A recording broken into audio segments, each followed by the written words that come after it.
बड़ा परेशान हो गया। और फिर पंडित जी ने सोचा यही तो मुख्य स्रोत है, यही कुछ देता लेता तो ये तो हो कर रहा है। और इधर जांग पर ये भजन तो पंडित जी ने हटाया। पटेल साहब भागवत हो रही है, सुन लीजिए, जीवन का फल है, पुण्य का फल है। ऐसे हिलाया। अच्छा, कुछ लोगों को सोने में कोई जगह दे तो बड़ी आफत होती है, उसको कोई जगाता ही नहीं था। गांव भर का प्रमुख जो हिलाया डुलाया, अब वो जगह, लाल आंखें किए और ऐसे बड़े क्रोध।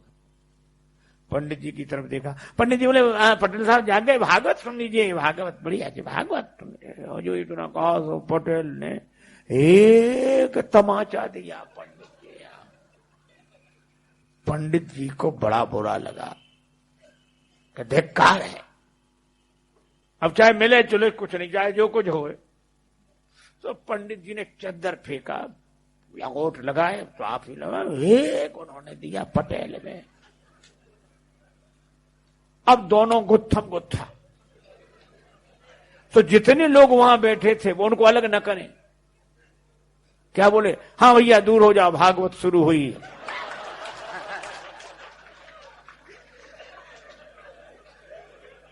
अब हुई भागवत शुरू। अब बच्चे भी दूर खड़े खड़े, हाँ। अच्छा, कोई अलग भी ना करे उन्हें के एक तरफ करें, दूर छूना नहीं कोई भागवत को, बिना नहाए हो कोड़ी हो जाओगे अगर छू लिया तो। महाराज कोई न छुड़ावे। अब वो गत्थम पत्थर पंडित जी होने कहते हैं, हाँ वो गांव में अनाज रखने के लिए गड्ढा सा बनाया जाता है, खोड़िया बोलते हैं उसको, खाली पड़ी थी, तो दोनों लुढ़कते फुड़कते उसी में गिरे गए। अब पंडित जी तो बिना खाए पिए और तैयार, तो पटेल को पटका नीचे छाती पे चढ़ बैठे और उसका गर्दन लगा, धनाधन धनाधन धनाधन, पटेल पर पूरा क्रोध। अब लोग ऐसे देखें, बोले ओ परमेश्वरी भागवत सुनना तो दूर, हमसे तो देखी भी नहीं जा रही। एक बोला अभी पंडित जी के शरीर में भागवत भरी है, पटेल पर चढ़ी भागवत। अब सब ऐसे हाथ जोड़ अलग हो जाए। अब ऐसे में पटेल का परिवार, पत्नी आई, हाथ जोड़ के बोली रोते हुए, भागवत महारानी मेरो भाग जिन फोर डारो, और मोह चाहे मारो मेरी लाज को रखैया दे। हे भागवत मैया, तुम्हें प्राण लेना तो चाहे हमें मार डालो, पर हमारे पति को छोड़ दो। बहन बोली,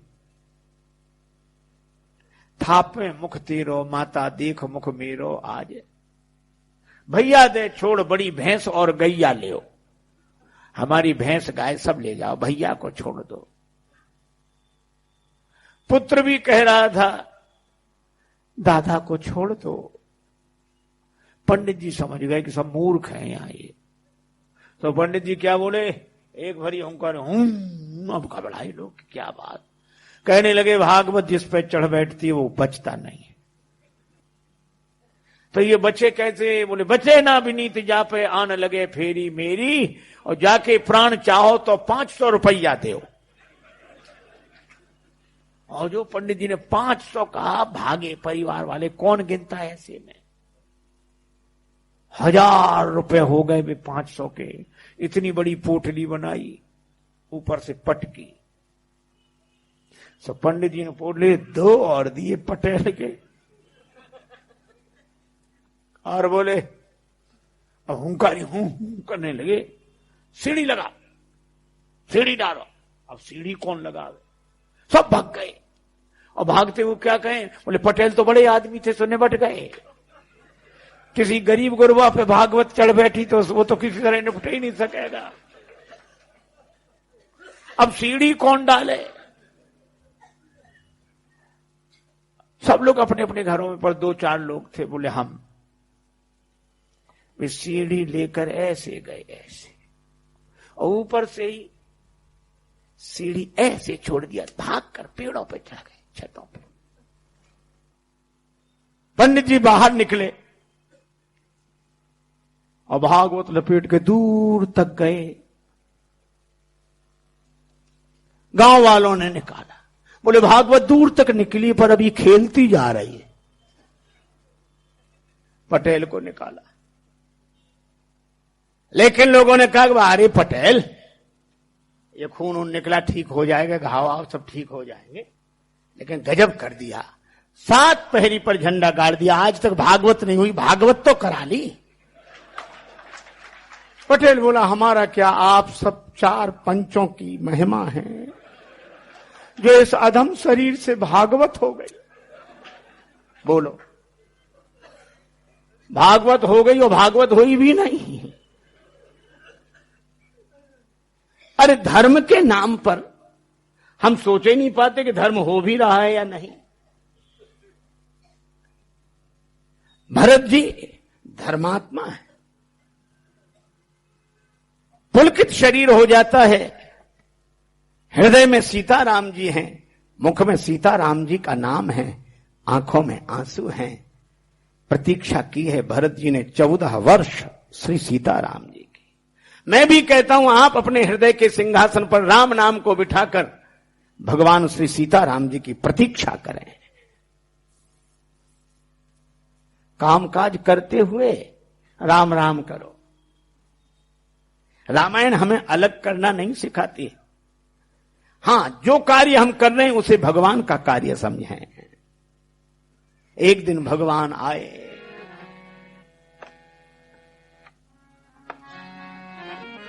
14 वर्ष बाद श्री राम लौटे। विमान में बैठकर भगवान आए, विमान उतरा अयोध्या में। भरत जी आए, गुरु जी आए, माताएं आई। भगवान गुरुदेव को प्रणाम करते हैं, माताओं को प्रणाम करते हैं, ब्राह्मणों को प्रणाम करते हैं। तब तक भरत जी ने उनका चरण पकड़ लिया। भगवान बोले उठ भाई, तुल सका न तुझसे राम खड़ा है, तेरा पलड़ा बड़ा भूमि पर आज पड़ा है। मैं बन जाकर हंसा किंतु घर आकर रोया, खोकर रोते लोग भरत में पाकर रोया। भगवान भरत जी को हृदय से लगा लेते हैं। प्रभु जानी कैकेयी लजानी, प्रथम तासु गृह गए भवानी। कैकेयी माता को समझाया, ताहि प्रबोधि बहुत सुख दीन्हा, जननी भवन गवन प्रभु कीन्हा। उसके बाद राम जी तीनों भाइयों को स्नान कराते हैं, सेवकों को स्नान कराते हैं। और जब अपने स्नान की बारी आई तो गुरु अनुशासन मांगी नहाए। ये स्वावलंबन की शिक्षा श्री राम देते हैं। सीता माता को उनकी सासु माताओं ने स्नान कराया, वस्त्राभूषण धारण कराए। भगवान राम वस्त्र आभूषण धारण करते हैं। और श्री सीताराम जी को देखकर गुरुदेव बड़े प्रसन्न हुए। तुरंत दिव्य सिंहासन मांगा, सिंहासन मंगाया गया। राम जी को सिंहासन तक जाने की जरूरत नहीं, सिंहासन वहीं आ जाए जहां राम जी हैं। और जहां पादुका बैठी थी 14 वर्ष तक, उस पादुका की जगह श्री सीताराम जी को बिठाया। जहां राम नाम बैठा था उसी हृदय में श्री सीताराम जी विराजमान हुए। तब राम राज्य हुआ। मैं भी आपसे कहता हूं कि जीवन में पहले राम नाम का राज्य होगा और राम नाम के राज्य के बाद ही राम राज्य जीवन में होगा। इसीलिए राम नाम के बिना कामनाओं का राज्य, और कामनाओं का राज्य मिटाने के लिए राम नाम का राज्य, और राम नाम के राज्य के बाद श्री सीताराम जी का राज्य। यह अयोध्या की कथा हमें संदेश देती है। भरत जी छत्र लेकर खड़े हो गए। सबने कहा हमने अपनी आंखों के आगे राम जी को राजा के रूप में देखा। राम जी बोले हमारे पीछे देखो कौन है। भरत क्या लिए हैं? छत्र। उस छत्र के नीचे बैठा कौन है? का प्रभु आप। राम जी बोले हम यही कह रहे हैं कि राम अगर राजा बना है तो भरत की छत्र छाया में, भरत की छत्र छाया न होती तो राम राज्य न होता। भरत जी संत हैं। और संत ने राम नाम को स्थापित किया, और राम नाम को जहां संत स्थापित करते हैं वहीं राम राज्य होता है। भरत जी ने कहा कि प्रभु मैंने तो आपका छत्र इसलिए उठाया था कि उसकी छाया मुझे भी मिल जाए। किसी ने भरत जी से कहा कि प्रभु ने पीठ पीछे की सेवा क्यों दी? कहा इसलिए मैं कुटिल हूं, पापी हूं, पर भगवान ने कहा कि दूर न रहें तो पीठ पीछे की सेवा। लेकिन जब राम जी से पूछा कि पीठ पीछे की सेवा क्यों, राम जी बोले जब कोई किसी से हार जाता है तो पीठ दिखा देता है, मैं तो भरत से हार गया हूं इसलिए पीठ दिखा दिया। ऐसे यह राम राज्य हुआ, और हम लोग राम राज्य की कथा में यहां भी राम राज्य देख रहे हैं। भरत जी की छत्र छाया में राम राज्य अयोध्या में आया, और यहां इस आश्रम में इन संतों की कृपा से राम राज्य आया है। मैं स्मरण करता हूं ब्रह्मलीन श्रीमद स्वामी आत्मानंद जी महाराज का, जिनकी कृपा से, जिनके श्री चरणों के आशीर्वाद से मुझे आज तक यह अवसर मिला कि मैं उनकी आज्ञा मानकर श्री ठाकुर मां शारदा और स्वामी विवेकानंद जी के चरणों की सेवा वाणी के माध्यम से कर रहा हूं और करता रहूं, यही प्रार्थना ठाकुर के चरणों में। हमारे परम श्रद्धेय पूज्यपाद श्रीमद स्वामी सत्यरूपानंद जी महाराज ने आज्ञा दी है, उनका मुझ पर अधिकार है। वे अधिकार पूर्वक मुझे आदेश देकर बुला सकते हैं, क्योंकि उनके अधिकार का प्रयोग करना उनका अधिकार है। और मैं यहां आकर निश्चित अपने को भगवत कृपा का भाजन मानता हूं, परम सौभाग्यशाली मानता हूं। और मुझे ये नहीं लगता है कि मैं कहीं से रायपुर आया हूं, विवेकानंद आश्रम में आया हूं। मुझे तो ये लगता है कि मैं यहीं का हूं, यहीं से सब जगह जाता हूं, लौटकर घूमकर फिर आ जाता हूं, फिर वहीं से। और मैं मां शारदा ठाकुर को भगवान सीताराम जी के रूप में ही देखता हूं, और स्वामी विवेकानंद जी को तो श्री हनुमान जी के रूप में देखता हूं। और इन त्रय मूर्तियों का दर्शन करते हुए सीताराम हनुमान जी का दर्शन मैं उनके चरणों में प्रणाम करता हूं, वाक्य पुष्पांजलि अर्पित करता हूं। पूज्य स्वामी जी महाराज सहित सब संतों के चरणों में प्रणाम करता हूं, और आप सब भक्त जनों के, माताओं के प्रति भी बार बार वंदन। देखो, एक आदमी का हुआ अभिनंदन, तो उसको कहना था कि आपने हमारा जो अभिनंदन किया है इसके लिए हम आपके बड़े आभारी हैं, पर भगवान की लीला, मौके पे दोनों शब्द भूल गया, याद ना आवे। अब ये ना समझता कि इन्होंने क्या किया है हमारा, जाने तो कि किया है लेकिन शब्द ना आवे और ना आभारी से। वो आदमी बड़ा चतुर था, अभिनंदन हुआ, उसके बाद उसे बोलना था तो बड़ी गंभीरता से बोले आप लोगों ने, फिर रुक गया, आप लोगों ने जो हमारा, अब अभिनंदन तो भूल ही गया था, आप लोगों ने जो हमारा ये किया है, और आभारी भूल गया थोड़ा, उसके लिए हम आपके बड़े वो हैं। ए वो में ही काम चला लिया। उसने तो काम चलाया था, लेकिन सचमुच हृदय की बात कहने में शब्द सहयोगी नहीं हो पाते हैं। यह शब्दातीत है, शब्द से परे है। अरे गुड़ मीठा है, लड्डू मीठा है, कितना मीठा है, बस मीठा है, मीठा है, क्या कहा जा सकता। इसी तरह यह भक्ति भाव का स्वाद है, यहां का आनंद है, आनंद है, आनंद है, यही कहा जा सकता है। तो मैं बार बार आप सबके प्रति वंदन करते हुए यह वाक्य पुष्पांजलि भगवान सीताराम जी, राधा कृष्ण जी, हनुमान जी, शंकर जी, सबके चरणों में अर्पित करता हूं। नाम संकीर्तन बड़े प्रेम से करें।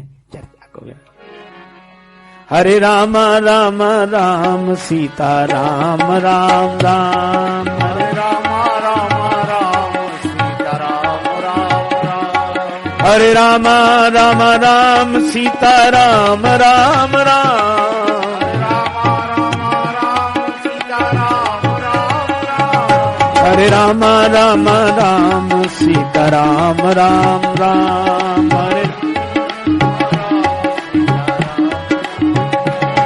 हरे राम राम राम सीता राम राम राम हरे राम राम राम सीता राम राम राम हरे राम राम सीता राम राम राम सीता राम राम राम सीता राम राम राम राम सिय सिय सुमिरत राम जू सिय सुमिरत श्री राम जुगल नाम राजेश जपी भगत लहें विश्राम। श्री सीताराम जी महाराज की, श्री हनुमान जी महाराज की जय, श्री रामकृष्ण भगवान की जय, सब संतन की जय, सब भक्तन की जय। जय जय श्री सीताराम, जय जय श्री राधे श्याम। नमः पार्वती पतये, हर हर महादेव।